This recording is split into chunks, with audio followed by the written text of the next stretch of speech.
Assalamualaikum warahmatullahi wabarakatuh. Alhamdulillah, Allahumma shalli ala Muhammad wa ala ali Muhammad.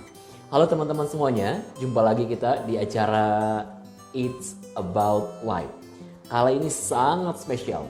Mengapa spesial? Karena kita akan berbicara tentu tentang kehidupan, tentang dunia sehari-hari kita. Tentang apa itu? Sebelum saya kasih tahu tentang apa, dan mungkin Anda juga sudah membaca tentang apa live kita sore hari ini. Namun saya ingin sapa-sapa dulu teman-teman yang sudah bergabung siapa saja. Halo Kak Mirin, wah dari Batam nih. Halo Batam, apa kabar? Siti Nur, selamat pagi, selamat sore. Alhamdulillah sudah ada yang bergabung. Silakan teman-teman sebut nama dan alamat Anda, dari mana Anda berasal sehingga kita jadi lebih tahu nih, lebih dekat Anda dari mana. Kalau saya saat ini Kak Wawan sedang berada di Kuala Lumpur, Malaysia. Silahkan mention nama Anda dan taruh daerah mana Anda tinggal saat ini. Teman-teman semuanya, sambil menyebut nama, saya sebentar lagi akan membacakan siapa sih yang akan menemani kita di It's About Life Special hari ini. Dan seperti biasa, seperti yang selalu adanya, It's About Life selalu hadir memberikan hal-hal terbaik untuk Anda.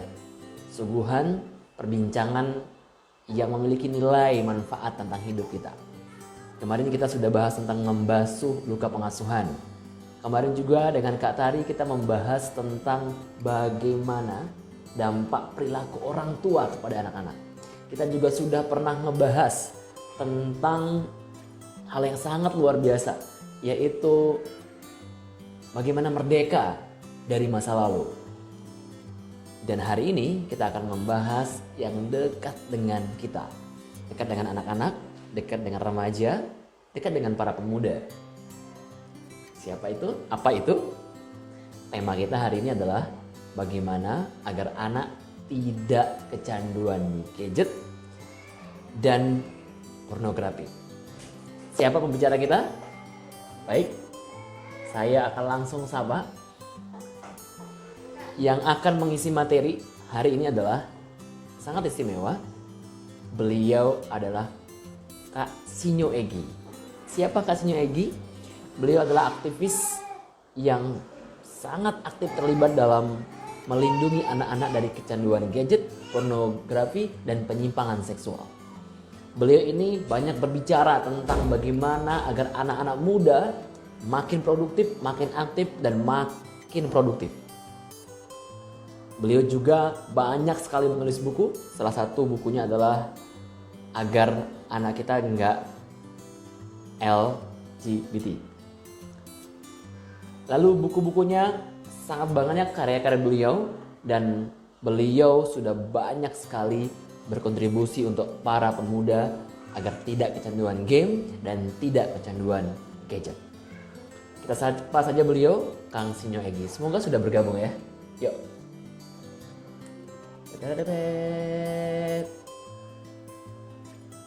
Anda boleh juga bertanya mulai dari sekarang apa yang Anda ingin tahu tentang tema kita, yaitu bagaimana agar anak-anak tidak kecanduan gadget dan pornografi. Insya Allah 50 menit ke depan, 60 menit ke depan kita akan banyak sekali mengulik tentang hal ini. Oke, Alhamdulillah yang sudah hadir lumayan banyak. Ada dan dia konsultan. Halo Bu Dia. Kemarin juga Bu dan dia sudah berbagi di sini, ilmunya sangat luar biasa.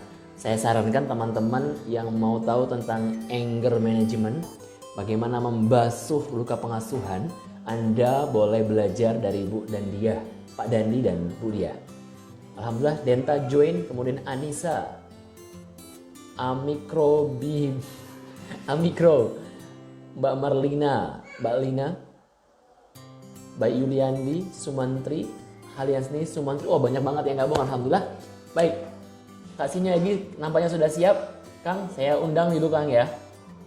Live bareng. Oke, kita tunggu sebentar dan Anda boleh menyampaikan apa yang ingin Anda sampaikan sebelumnya teman-teman. Sehingga nanti live kita akan jadi lebih produktif, lebih berdampak, dan ada maknanya untuk Anda dan untuk orang-orang di luar sana. Sehingga perbincangan kita ini mudah-mudahan tidak hanya sekedar obrolan biasa, tapi dia memberikan dampak atau pengaruh yang bermanfaat bagi kita dan orang-orang di sekitar kita. Bagaimana agar anak-anak, terutama anak-anak, kemudian bagaimana agar para pemuda itu terselamatkan dari pornografi. Dan hari ini kita sudah kedatangan tamu, sebentar katanya. Kang Sinyo Egi. Wah, ada Pak Lukman. Halo Pak Lukman, apa kabar? Ini dari Pak Lukman nih, Madura nih. Oh, ada yang dari Kepri. Pak Sumantri, Insya Allah. Teman-teman semuanya, Kang Sinyo Egi ini adalah seorang aktivis yang aktif sekali dalam mengkampanyekan atau dalam mengedukasi tentang bahayanya pornografi, gadget, dan penyimpangan seksual. Beliau akan banyak berbincang dan memberikan kita pemahaman tentang pentingnya terhindar dari gadget, bahayanya, dan pornografi. Bentar lagi teman-teman akan bergabung dengan Mas Sinyo Egi. Yes, sudah gabung. Alhamdulillah. Halo Kang. Sebentar. Gak apa-apa. Assalamualaikum. Waalaikumsalam. Wah. Saya jarang pakai Instagram. Ya siap. Pakai Kang. Di sini banyak tempat kita berbagi kebaikan di Instagram ini. Apa kabar Kang? Alhamdulillah, semoga kakak juga baik-baik saja. Amin. Wah, adem nih denger Kang Sinyo Egi nih. Gimana kegiatan? Alhamdulillah. Ya, seperti inilah. Melayani umat. Melayani umat ya. Baik Kang, kita langsung ngobrol ya Kang ya. Ini Santai-santai kalau aja saya ya. gini muter ya? Muter. Oh ya udah. Berarti harus dipegangin terus ya? Atau kalau mau diputar agak Enggak muter kan apa-apa. kamu juga. Oke, nggak apa-apa ya. Iya. Baik. Iya, iya. Sebelumnya terima kasih Kang Sinyo Egi sudah hadir. Teman-teman, Iya. Kang Sinyo Egi ini beliau pendiri Yayasan Peduli Sahabat ya Kang ya. Iya. Tuh, dan beliau banyak sekali berkontribusi dalam dunia pemuda, dunia anak-anak, bagaimana agar anak-anak ini terselamatkan dari bahaya-bahaya gadget, bahayanya ya, kemudian agar mereka tidak kecanduan pornografi, pornoaksi. Beliau banyak sekali menulis buku. Ada berapa Kang? Bukunya udah banyak sekali. 14 kalau nggak salah, lupa saya. 14. Luar biasa teman-teman semua, produktif sekali. Beliau juga menulis di banyak kolom-kolom pena ya. Alhamdulillah. Dan hari ini kita ngobrol, tema kita Kang Sinyo Egi, yakni bagaimana agar anak-anak terhindar dari bahaya gadget dan pornografi. Ya. Oke Kang, kita langsung aja Kang ya. Ya. Menurut Akang, saya pernah melihat, ini yang saya tahu aja Kang, ini yang saya tahu aja. Ya. Ada anak TK itu mereka saling sodomi. Ya. Kemudian anak TK ya, laki sama laki. Ya. Lalu ditanya oleh psikolog, gimana rasanya? Katanya enak. Anak TK. Lalu ada juga yang saya tahu lagi, ini persis ternyata ada kan anak kelas 2 SD itu mau bunuh diri karena diputusin cintanya. Anak kelas 2 SD. Ada juga yang saya dikirimin video oleh seorang orang tua dan minta saran sama saya. Si anak laki-laki ini dia mainkan kemaluannya dan itu sering sekali ditemukan. Nah ini ada fenomena apa? Apa yang Akang lihat? Apa yang terjadi? Kenapa ini terjadi? Apa sebabnya? Mungkin Abang Kang Sinyo Egi boleh share tentang ini. Iya. Jadi hal ini terjadi karena satu, pendidikan seksualitas, bukan pendidikan seks ya. Jadi beda antara pendidikan seks dan pendidikan seksualitas. Pendidikan seks itu ngajarin seksnya itu sendiri. Suara saya terdengar baik ya? Baik sekali, bagus Kang. Ya, kemudian kalau pendidikan seksualitas itu nggak cuma mengajarkan seks, tapi mengenalkan adab-adabnya, alat kelamin dan sebagainya, bagaimana menjaganya, menjaga kebersihannya. Itu kalau dalam agama yang saya anut, Islam, itu sudah terintegrasi gitu, mulai dari 0 tahun sampai balik itu dewasa biologisnya, akil itu dewasa otaknya. Nah, jadi contohnya kalau misalkan dalam Islam nggak boleh satu selimut misalkan. Nah, tapi yang terjadi kan banyak orang tua yang satu selimut dengan anaknya atau saudaranya. Contoh yang lain, nggak boleh pegang kemaluan utama, melihat kemaluan utama aja kan nggak boleh kan.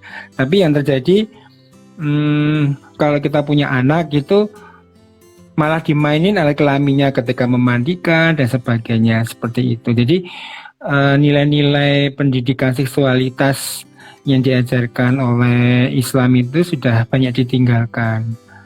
Kalau di keluarga kami, misalkan saya kasih contoh, misalkan kalau untuk yang anak perempuan, ketika masih kecil tuh, masih dimandikan, setiap saya memandikan saya ngomongnya, Dek, ini vaginamu ini adalah hak milikmu seorang, tidak boleh dipegang oleh siapapun kecuali suamimu kelak.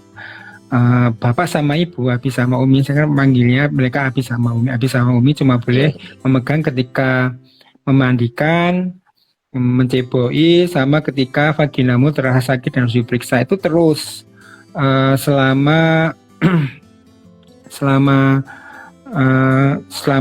dia bayi gitu. Nah, umur 2 tahun dia nggak mau diantar ke WC oleh saya, malu bapaknya sendiri, karena menurut dia itu haknya dia dan suami gitu. Itu yang pertama. Jadi banyak pendidikan seksualitas yang ya. Itu Kang Egi lakukan itu, edukasi seksualitas itu di usia berapa itu? Sampai usia 2 sejak tahun. 0 tahun tadi. Oh, dikasih tahu sejak terus. 0 tahun tadi.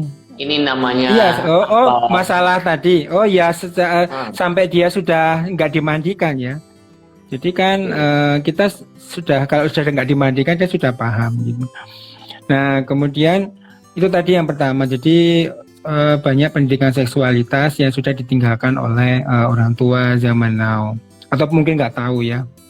Yang kedua, memang kecepatan informasi yang luar biasa. Otomatis ini kita bicara lingkungan, bicara komunitas, bicara pengaruh dari luar. Jadi pengaruh dari dalam kurang bagus, tadi pendidikannya kurang bagus, di luar luar biasa. Kalau zaman kita dulu, zaman apa? Saya agak kesini aja ya, saya terangi lampunya. Jadi kalau zamannya boleh sambil jalan, boleh sambil santai, nggak apa-apa kan? Kalau zaman kita dulu ketika saya sudah tua ya, sudah tua. Jadi ketika zaman saya dulu kan senakal-nakalnya paling anak itu kalau laki-laki ya paling ngintip orang mandi atau baca stensilan gitu ya. Nah, kalau sekarang didatangi, kalau tadi yang kakak ceritakan tadi itu di Peduli Sahabat ya, keseharian yang kita tangani ya. Contohnya di salah satu kota, kita nggak boleh sebutkan namanya, itu ada anak umur 3 sampai 7 tahun ya, sebanyak 12 orang, 2 diantaranya perempuan, mereka sudah saling oral seks dan sodomi. Jadi itu hal-hal yang biasa, memang kita nggak sengaja blow up, karena kalau blow up nanti ya kasihan warga di situ, kemudian didatangi media bla bla bla, nanti luar biasa dampaknya, lebih mengerikan gitu. Jadi akhirnya banyak yang kita keep seperti itu. Jadi kalau yang diceritakan tadi itu hal-hal yang memang sebetulnya banyak terjadi di masyarakat, cuma memang masyarakat banyak yang tidak tahu. Paling ya tadi seperti misalkan Kak Wawan diceritain sama temennya yang psikolog atau menangani sendiri ya, seperti itu. Jadi dua hal tadi yang mempercepat. Jadi akhirnya banyak anak sekarang kecanduan pornografi dan sebagainya seperti itu. Jadi dua hal tadi, jadi pendidikan seksualitas di keluarga yang tidak maksimal dan pengaruh luar biasa dari luar yang secepat kilat gitu. Siap. Iya.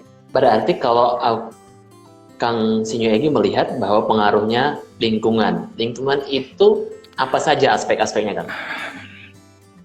Ya tadi lingkungan macam-macam ya, dari kehidupan nyata, misalnya misalkan tadi ya pendidikan di keluarganya nggak jalan, misalnya ada temennya pegang-pegang kemaluannya, itu ya diam saja. Saya pernah melihat video di YouTube itu seorang gadis SD ya, masih pakai jilbab, masih sekitar saya lihat ya, kelas 4 kelas 5 gitulah, itu dikelilingi sama 3 anak laki-laki, dicium ya cuma senyum-senyum aja. Itu kalau yang dicium anak saya bisa digepok gitu ya, jangankan orang lain, kakaknya saja memegang pahanya dia sudah nggak terima, ini punya aku dan suamiku, nggak boleh dipegang sembarangan. Itu di sekitar usia 4 tahunan itu. Jadi tadi bisa dari lingkungan nyata, maksudnya kehidupan nyata kita sekeliling kita. Hati-hati juga terhadap orang terdekat ya, misalkan paman, bibi, kemudian saudara sepupu, karena itu semua bisa menjadi salah satu jalan masuk. Contohnya di Peduli Sahabat ada anak TK yang oleh ibunya dilaporkan dia, karena ibunya cerai, kemudian pisah. Nah, si anak ini gantian 2 minggu di rumah bapaknya, 2 minggu di rumah ibunya. Nah, ketika pulang ibunya curiga, ini anak kok aneh ya, kok setiap pulang kayak menikmati memegang vaginanya, tapi lain gitu, beda dengan anak kebiasaan yang lain gitu. Nah, akhirnya saya minta diselidiki itu, Bu, kemungkinan kalau nggak pornografi diajari orang lain atau memang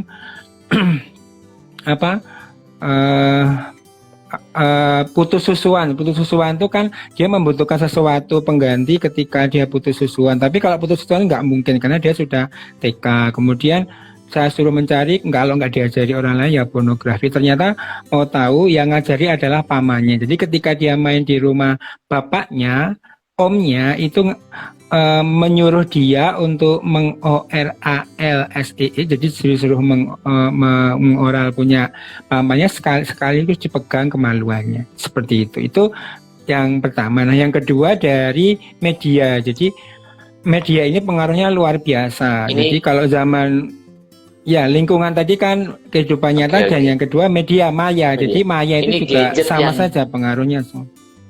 Baik. Yang makanya tema kita juga tentang gadget. Berarti ini juga ada influence-nya di sini ya, Kang ya.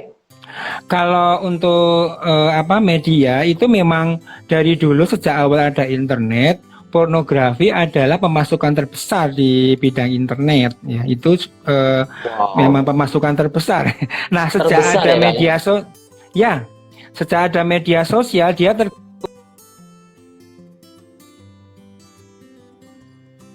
Halo? Halo Kang Sinyo. Teman-teman semuanya, kita berdoa semoga dimudahkan live kita. Kang Sinyo Egi sepertinya ada kendala sinyal. Nah, halo Kang. Halo? Oke. Halo. Suara saya kedengar? Ya. Sekarang kedengeran Kang, tadi hilang sedikit. Ya. Pemasukan terbesar. Ya. Nah, kemudian setelah ada media sosial dia mulai tergeser. Nah, tergesernya ini bukan karena dia kalah populer, tapi pornografi masuk ke media sosial sehingga seakan-akan nggak ada, padahal tetap ada, seperti itu. Jadi banyak yang mereka, misalkan contohnya di Facebook itu kan kita bisa bikin grup, ada open group, close group, sama secret group. Nah, secret group nggak ada yang tahu kecuali kita anggotanya. Nah, saya pernah diajak sama teman klien kami yang dia punya grup di situ hubungan saya sesama jenis ya laki-laki, saya dimasukkan. Jadi saya melihat sendiri mereka menawarkan fotonya asli, nggak ada yang tahu kecuali ya member itu gitu. Gitu.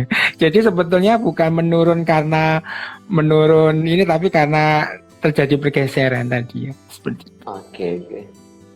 Luar biasa ya, mengerikan sekali. Terima kasih Iya. Kang Sinyagi.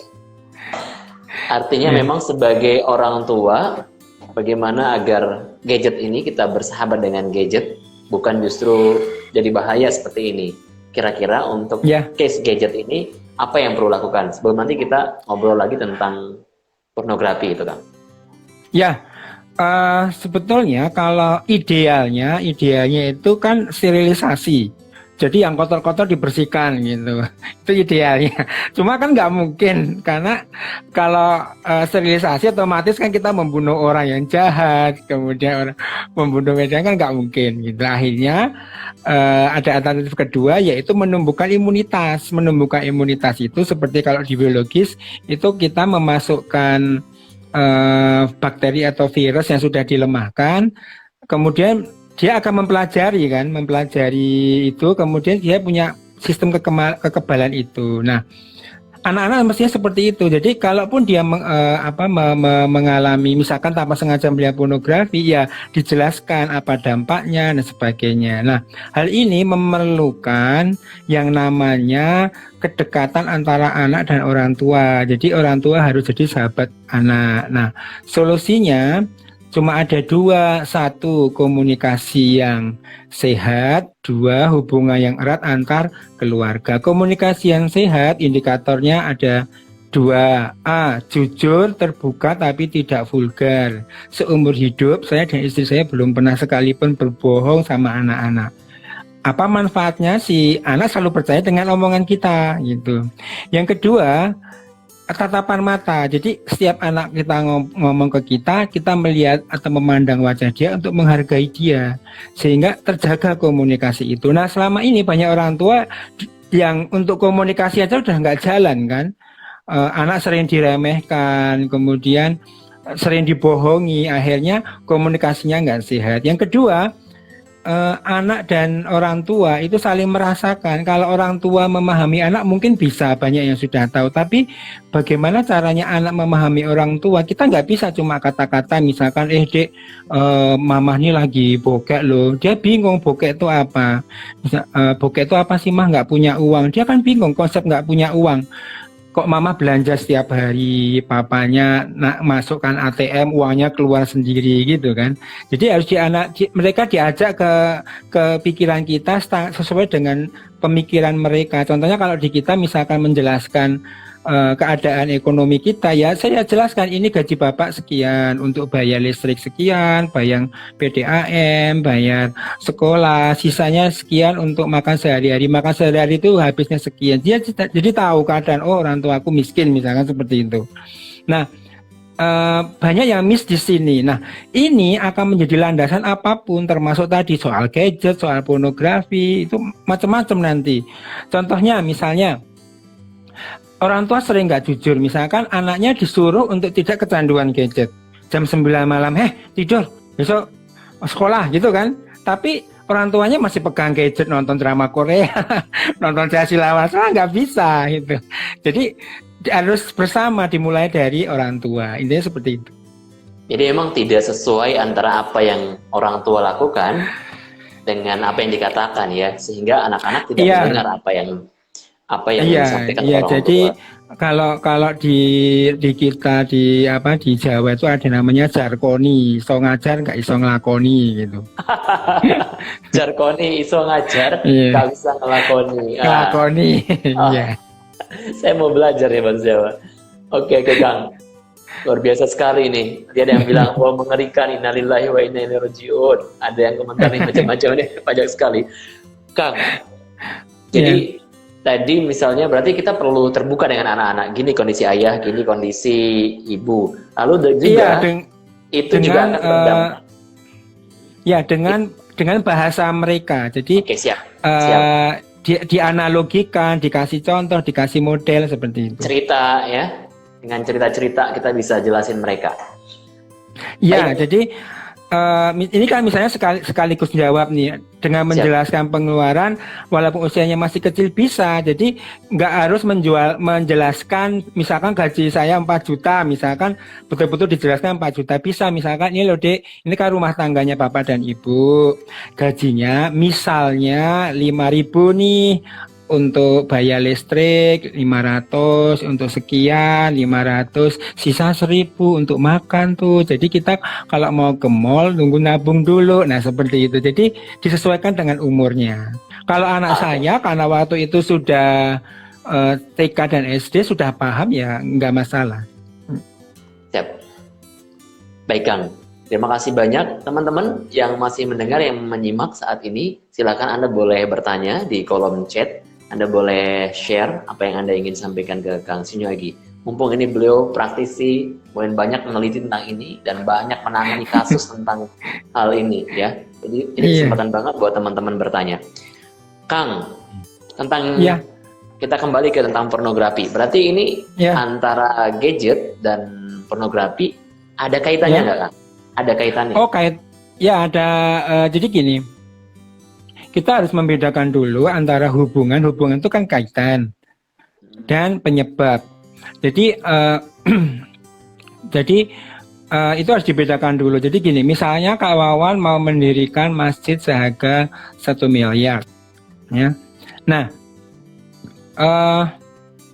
saya nyumbang 500 rupiah untuk mendirikan masjid itu. Berarti saya ada hubungan dengan masjid itu, ada korelasi, betul? Ada kaitannya. Nah, tapi kalau ada hamba Allah yang menyumbang hampir 1 miliar, ya, maka dia adalah penyebab berdirinya masjid itu. Namanya regresi kalau statistika. Di penyebab berdirinya masjid itu. Jadi saya ada hubungan tapi bukan penyebab itu. Nah, gadget ini bukan korelasi lagi, bukan kaitan lagi, tapi dia menjadi salah satu penyebab masuknya pornografi.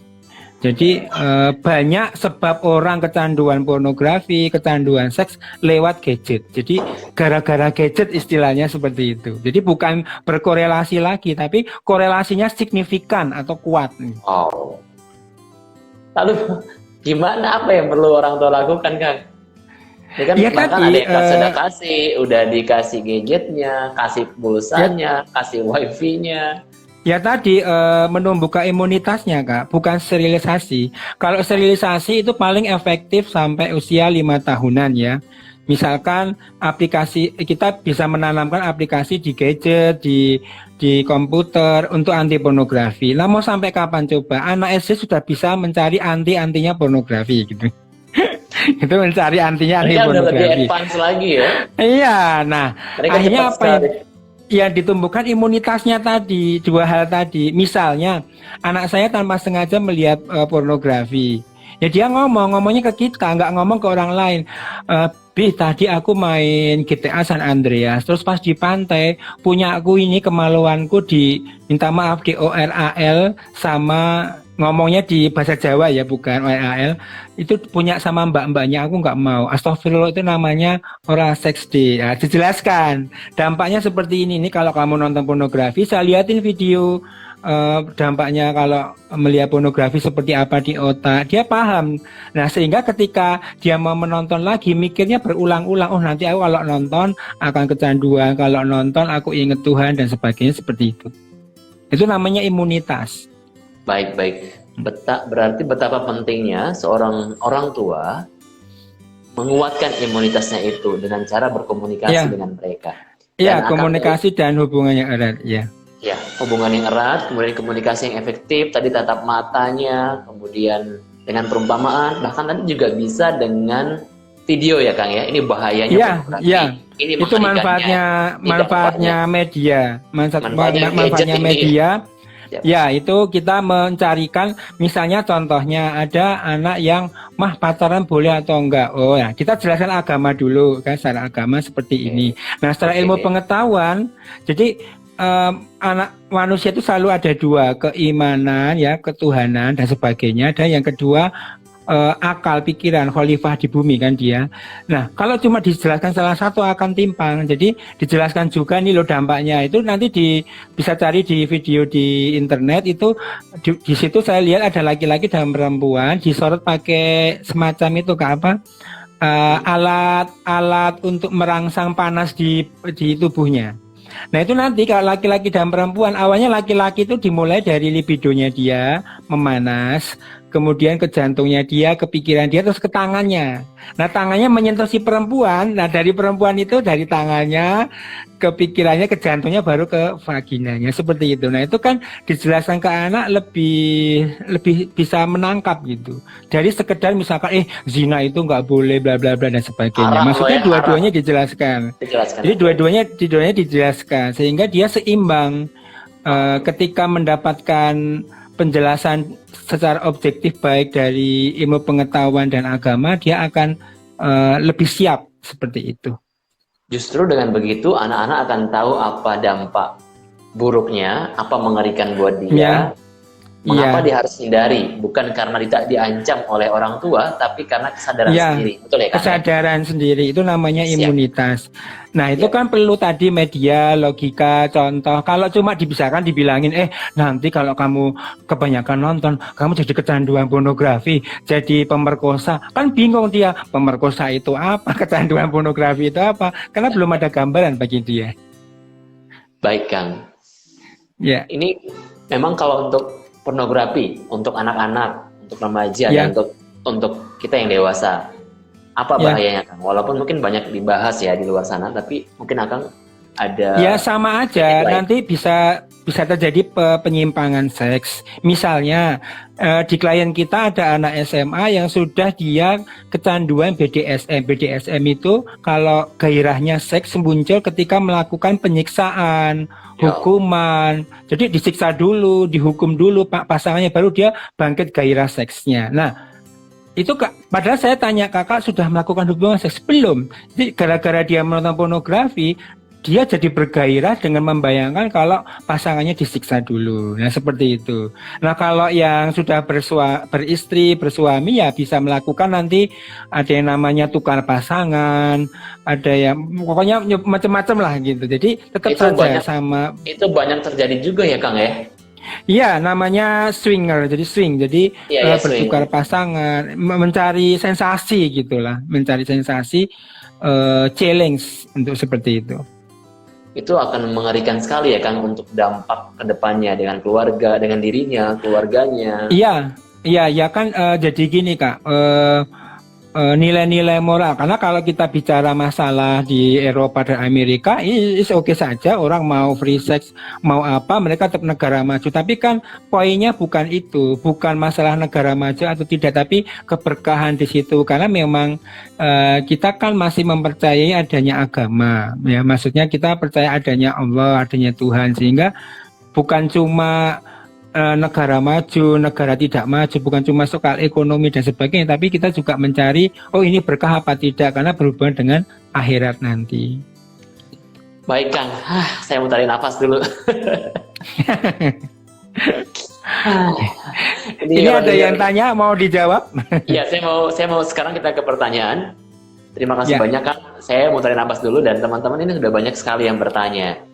Oke, kita langsung ke pertanyaan ya. Kang Sinyo Egi, pengenalan seks kepada si kecil sebaiknya mulai dari usia berapa? Ya, tadi jadi kalau dari tadi namanya pendidikan seksualitas, ya itu dari 0 sampai 15 tahunan ya. Jadi misalkan mulai mengenalkan ini adalah vagina, ini penis. Nah, selama ini kan kebanyakan dari kita dalam tanda kutip berbohong ya, walaupun itu kultur, sebaiknya kultur yang dalam tanda kutip berbohong sebaiknya dihilangkan. Misalnya mengatakan ini burung, ini nunu, itu kan berbohong. Karena nanti mah itu kok burung bisa terbang, burungku nggak bisa terbang, malah repot sendiri kan.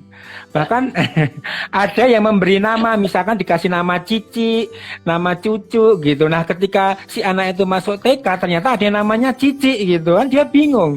Loh itu kok namanya Cici? Gitu. Itu terjadi ya Kang ya? Terjadi itu.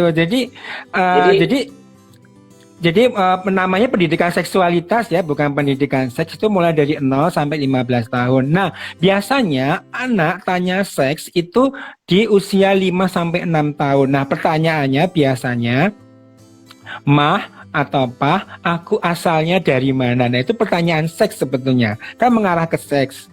Nah, kebanyakan orang tua akan berbohong, kamu tuh dulu lahirnya beli di toko atau apa, nah seperti itu kan. Nah, kalau di saya kasih contoh seperti ini misalnya. Anak dua-duanya anak saya umur 6 tahun sudah paham reproduksi manusia. Dia tanya, Bi, aku asalnya dari mana? Saya tanya dulu, maksudnya asal apa? Karena boleh jadi maksudnya dia asalnya dari Kudus, dari Pamekasan, dari iya kan? Kita harus selalu cross check dulu, jangan asal jawab dulu. Misalkan, Tanya Mah, dulu seks ya. itu apa? Ya, seks itu apa? Kamu tahu dari mana? Ini di buku bahasa Inggris kelas 2 ada card identity, ada seks. Oh, itu maksudnya jenis kelamin. Selesai gitu. Jadi Selesai itu ketika aja anak ya. ketika anak tanya, dijelaskan. Kalau saya dulu menjelaskannya, kamu pernah melihat cicak kawin, pernah ayam kawin, pernah pokoknya yang dia kawin-kawin yang pernah lihat ya, itu namanya reproduksi hewan. Nah, manusia juga memerlukan punya anak, namanya reproduksi manusia. Caranya ya hampir kayak binatang itu, tapi menikah dulu. Kalau kamu melakukan itu tanpa menikah, kamu mirip binatang. Gitu kan? Pertanyaan kedua, lah itu kok bisa ada bayi dalam kandungan, dalam perutnya Umi? Namanya bukan perut, namanya kandungan. Saya liatin video, nanti bisa cari di YouTube. Jadi spermatozoid ketemu ovum itu tanpa memperlihatkan alat kelamin, itu sampai jadi bayi, sampai keluar sekitar 15 menit itu sambil dijelaskan itu anak bisa sampai menangis karena kan spermatozoid itu kamu dulu kayak seperti itu, kayak kecebong, kemudian berlomba-lomba ada yang mati, kamu bersyukur tuh nomor 1 membuahi dan sebagainya. Nah, kalau pertanyaan yang kedua ini, yang perempuan sudah nggak tanya lagi. Nah, yang laki-laki kan keponya tinggi. Dia tanya, lah bagaimana caranya spermatozoid ketemu ovum? Tadi jujur, terbuka, sesuaikan dengan kemampuan otaknya. Saya bilang seperti ini, Nak, nanti di kelas 6 SD atau 1 SMP ada pelajaran reproduksi manusia. Akan diajarkan oleh gurumu, atau kalau gurumu nggak mengajarkan, tanya sama bapak dan ibu. Selesai urusan. Gitu kan? Sampai di situ ya, karena dia belum ya, ke arah situ. Ya, belum waktunya kita jelaskan ya di situ ya. Jadi kalau yang dihubungkan dengan pertanyaannya ini, ya biasanya ketika anak tanya itu sekitar usia 5-6 tahun. Dia tanya, aku asalnya dari mana? Keberadaan dirinya itu dari mana? Itu bisa diajarkan yang simpel tadi, seperti lewat binatang dan sebagainya. Seperti itu. Wah, manfaat sekali Kang. Terima kasih. Ini ada misalnya nih, ada remaja-remaja tuh biasanya udah tahu.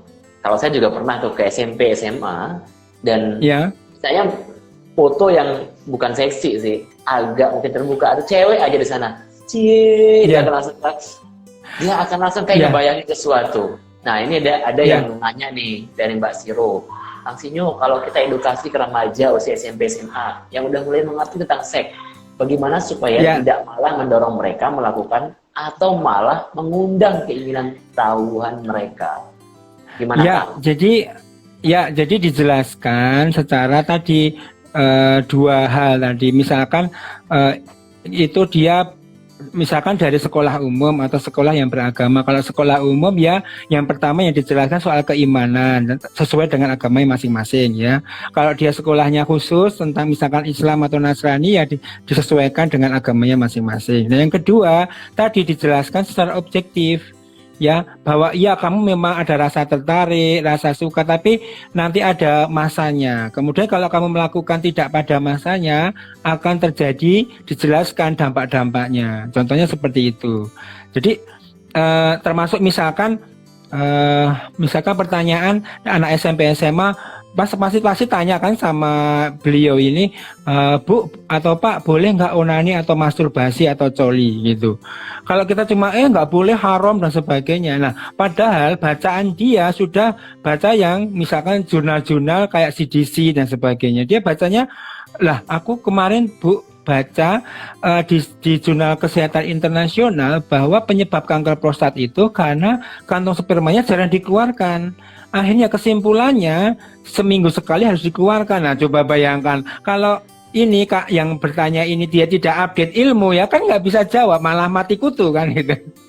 Nah karena informasi itu luar biasa jadi harus dijelaskan dampak-dampaknya, penyakitnya secara psikologis, secara biologis sehingga nanti dia paham.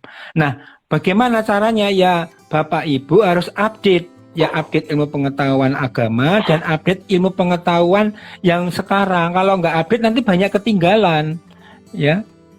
Termasuk tadi Terutama misalkan banyak terutama jurnal-jurnal yang ya betul, kesehatan. betul.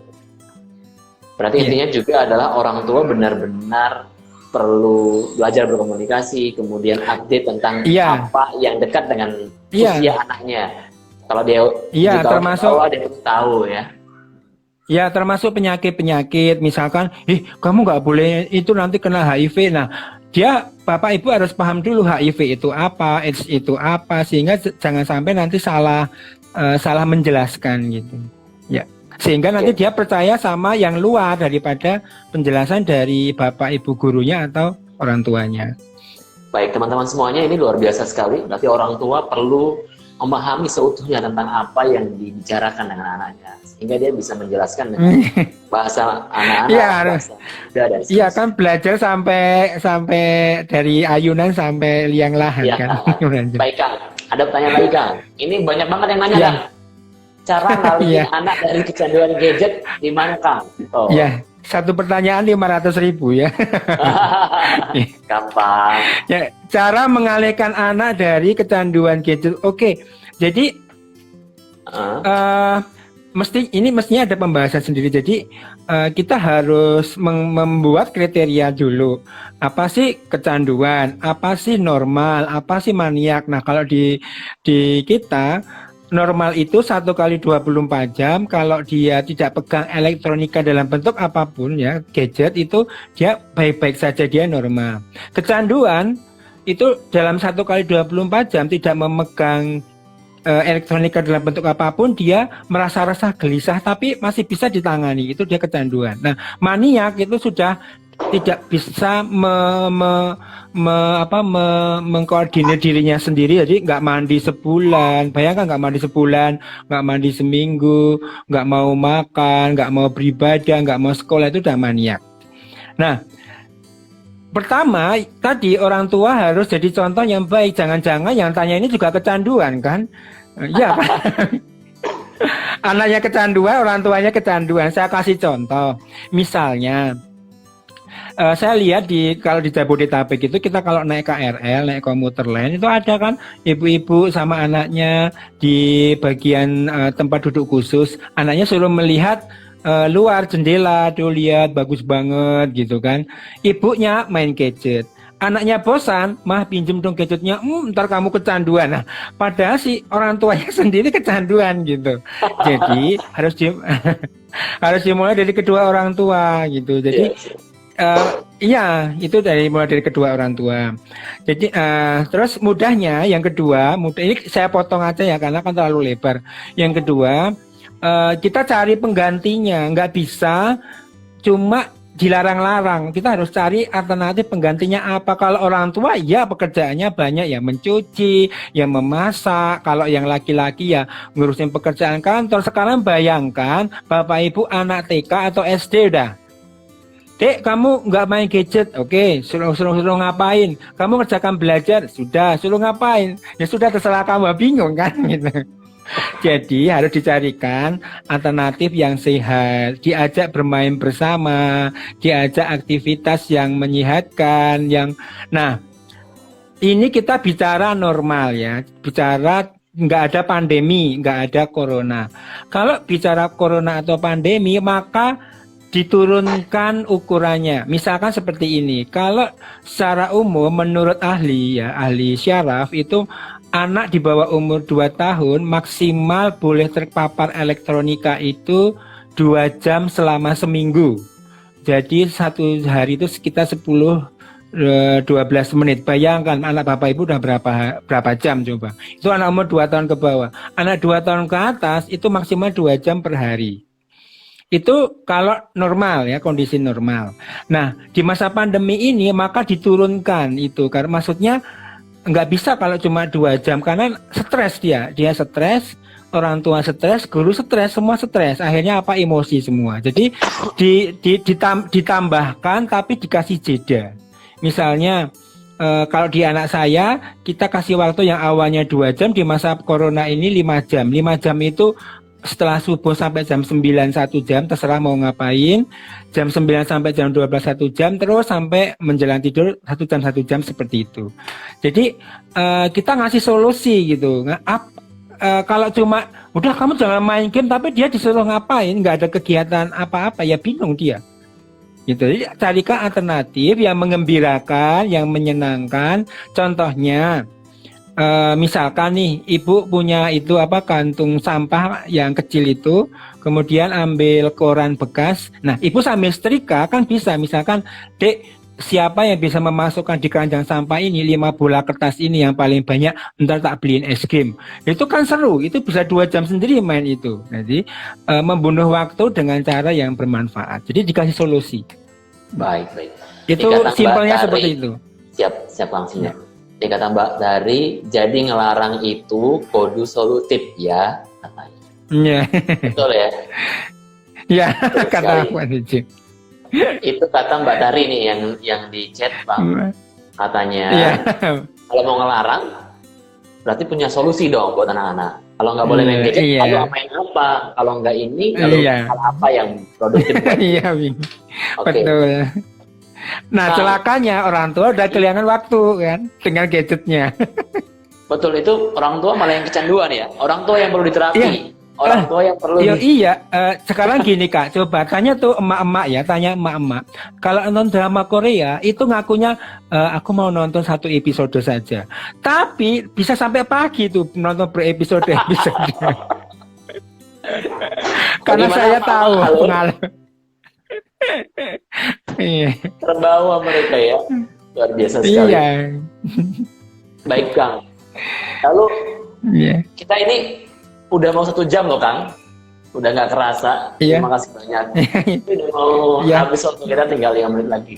Kalau menurut Akang nih, apa nih kalau bagi orang yang udah kecanduan gadget, kemudian kecanduan pornografi misalnya, apa yang bisa kita lakukan sebagai orang tua? Apa yang bisa dilihat dulu. Jadi gini, dilihat dulu, ditanyakan ke ahlinya, ya bisa tanya juga ke kita. Jadi dilihat dulu seberapa, istilahnya ya kalau biologis ada orang jatuh gedubrak gitu kan nggak mungkin langsung dibawa ke rumah sakit. Ya, dilihat dulu nih sakit apa ini. Oh, ternyata cuma lecet-lecet. Oh, dikasih betadine, menyebut merek ya, nggak boleh ya. Dikasih obat untuk mengobati dan sebagainya.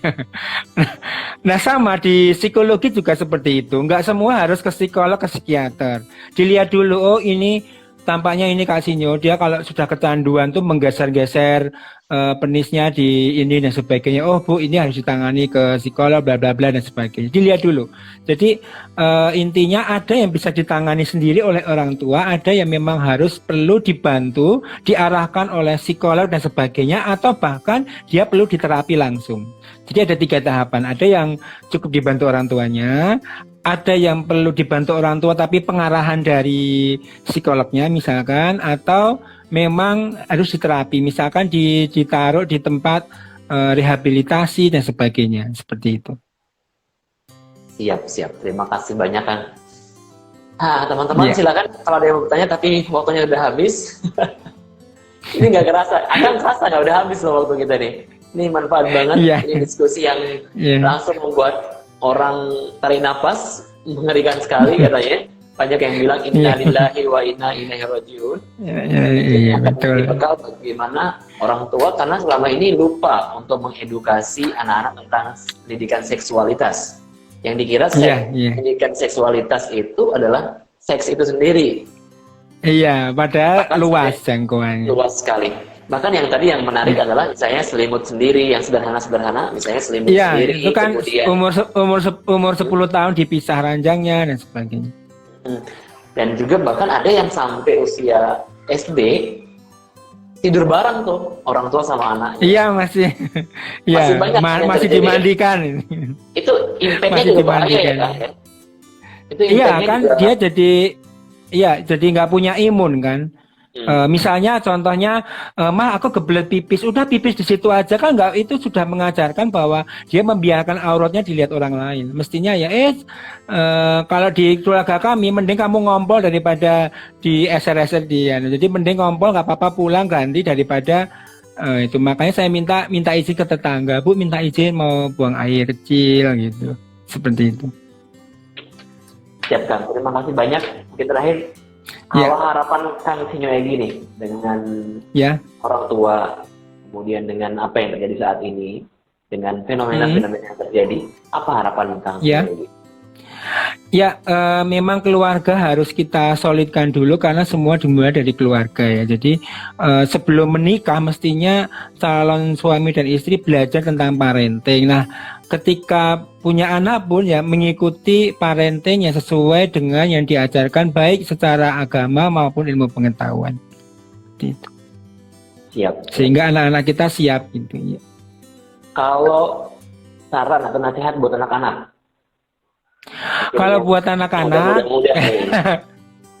kalau yang muda-muda ya banyak belajar ya, karena memang mereka harus banyak belajar. Jadi banyak belajar tentang ilmu pengetahuan.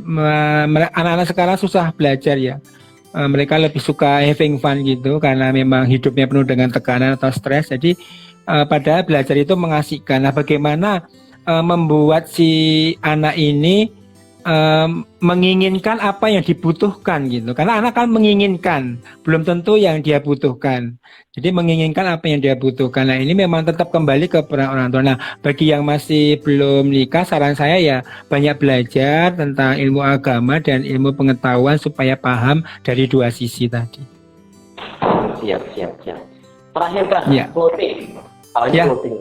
Closing Kang Sinyoegi.